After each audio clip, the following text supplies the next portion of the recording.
Here we are, part 3 of Through the Hacker's Lens, Cybersecurity Threats and Vulnerabilities. In this part, we're going to look at two things. We're going to look at differentiating between threats, vulnerabilities, and attacks. And then we're going to look at a few of the most common threat actor types that digital defenders defend their networks against. All right, so let's start. First of all, we're going to do something a little interesting here. We're going to use Snowflake as a pseudo company, and if you know, you know. If you've read the news lately, you know. So gonna have a little fun with this. I want to introduce you to Snowflake. So in a bustling heart of a city full of innovation, Snowflake, a tech-savvy company, stands out as a leader in the tech industry, known for its relentless pursuit of excellence and cutting-edge technology. This company, pushing the boundaries of what's possible in the digital realm, faces an ongoing silent war in the world of cybersecurity.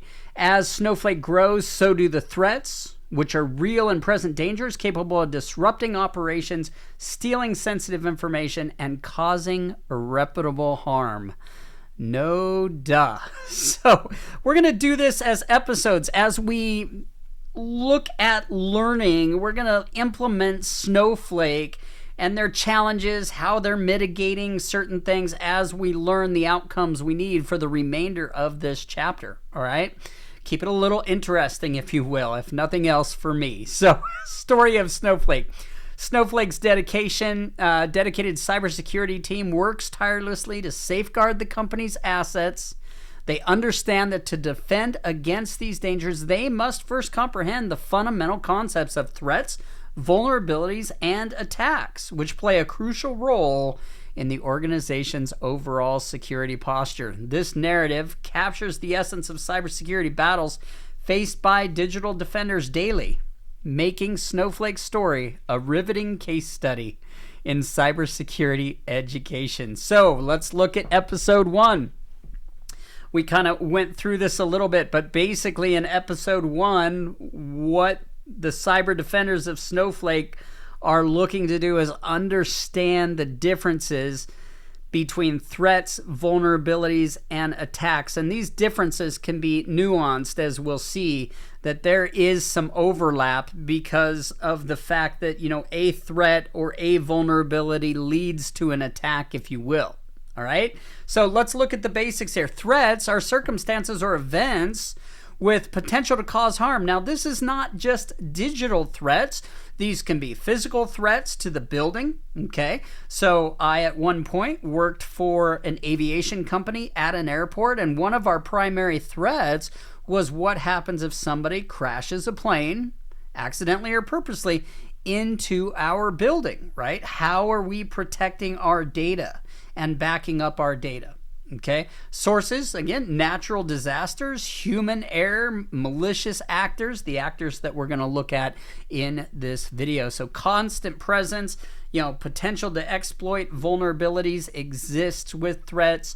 Are we going to be able to identify every single threat? No, but we should be able to identify the majority of threats and their risk level as it pertains to our organization. So threats are going to be different for each organization, based on size, based on what the company does, what they produce, what their revenue is, lots of variables there. So vulnerabilities are simply weaknesses in information systems, security procedures, internal controls, or implementation processes. So it can even be in policy. If we miss something in a policy, say an end user policy or an acceptable user policy that provides a loophole, especially for an internal threat actor.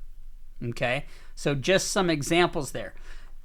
In Stuxnet, right, the vulnerabilities were, playing this back, those 0-day vulnerabilities that existed. So importance of identifying and addressing weak points to prevent breaches. There's all these frameworks, and later on I'm going to simplify this framework based on a very simple framework offered by Christian Espinoza. And if you haven't already, read his book, The Smartest Person in the Room, Why We're Losing the Cyber War. So great book. It really comes down to people. So finally, attacks, the realization of a threat where threat actors exploit vulnerabilities to achieve malicious objectives. So examples there: unauthorized access, that can be digitally, that can be physically on, a physical site, data theft, system disruption, DDoS attacks, etc. It's necessity of constant vigilance and proactive security strategies. So we constantly have to be looking for new threats.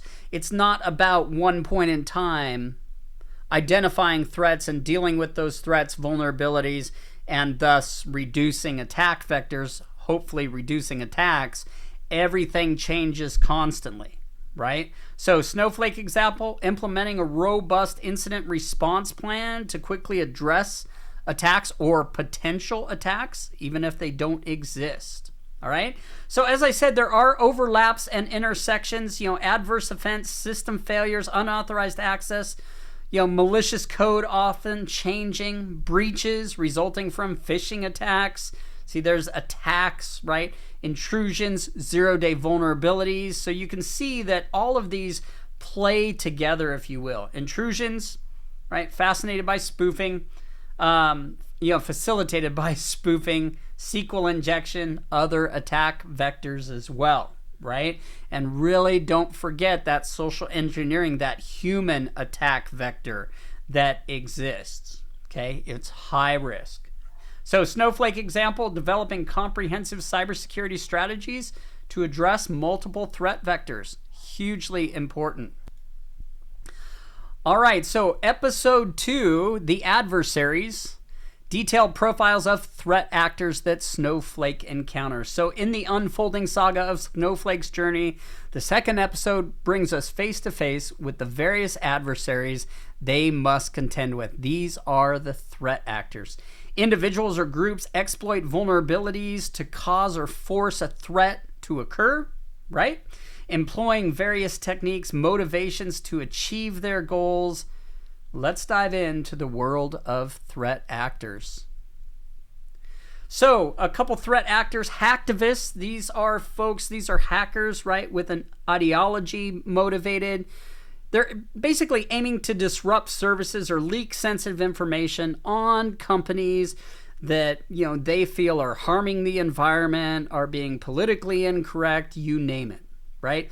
In our Snowflake example, so being targeted by a hacktivist group advocating for environmental justice. So maybe, Snowflake does something that hurts the environment in the way they're powering their data centers. Who knows? So mitigation is improved web application security, public relations strategy. So in this case, right, they took over the website, they defaced the website, and we need to better secure that. So cyber criminals, these are the folks that are financially motivated. They're, employing ransomware, phishing attacks, identity theft. There's money to be made, right? So a lot of times these are organized crime groups. So Snowflake's example is they discover stolen credentials being sold on the dark web forum. So, of course, they need to change those credentials. They need to block. They need to go back and audit where those credentials have been used to make sure they weren't used in an advanced persistent threat, for example, right? And then, of course, figure out how to improve so that credentials aren't stolen in the future and used. One way, implementing two-factor authentication, which we'll talk about later in this series, and continuously monitoring dark web forums. So if you're not privy to this, I will let you know that on a personal level, okay, if you subscribe to Google One, they actually have a service where they're monitoring the dark web and finding your personal information out there. And from a personal standpoint, it is a great way to make sure that your information, your passwords, your credentials aren't sitting on the dark web. All right. Insider threats. Employees or contractors misusing legitimate access for harm.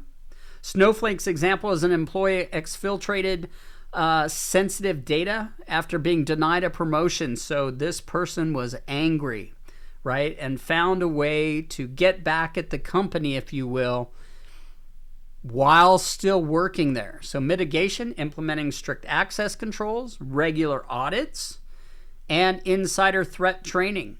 So what are we looking for? What is an insider threat? And an insider threat is a very high risk because these folks tend to be trusted, right, with permissions on a network. And in some cases, and you can go out, do a quick Google search, you will find people, IT employees, who have literally taken down entire networks, destroyed all of the data as a way to get back at a company. Okay?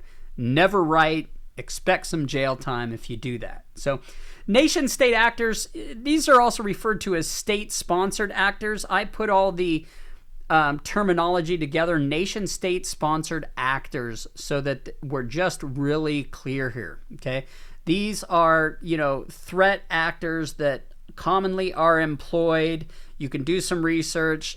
China has a group. The U.S. has a group as well.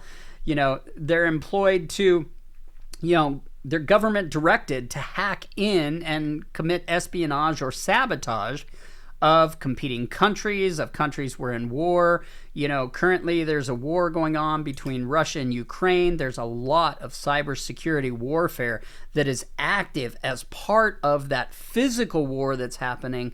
There's a huge digital war happening as well. For Snowflake, it's being targeted by a state-sponsored, or I should say nation-state-sponsored group seeking to steal intellectual data. So and this kind of parallels what's going on in the news with a similar company. I'll just leave it at that. So mitigation, enhancing network segmentation, advanced threat detection, multi-factor authentication, password limitations, you name it, all the things. And again, focusing on the end user. That brings us up to script kiddies. Gotta love those script kiddies. So inexperienced hackers using pre-written scripts for attacks. They might buy this on the dark web. That's pretty common how they would get it. They've never written code, or they write minimal code. It's not their code, but they're going to leverage it to attack a company, attack something, right? So in the case of Snowflake, experienced low-level attacks aimed at defacing public websites. So, low level meaning they were easily detectable. Okay. And a lot of times with script kiddies, we can get back and figure out who it was, mitigation, strengthening web application firewalls, segmentation of services such as web, email, data sharing, databases, etc., IP address filtering. So a lot of times if there's port scanning going on, right, we will filter those IP addresses away from our network so that those port scans stop. Of course, they just change that.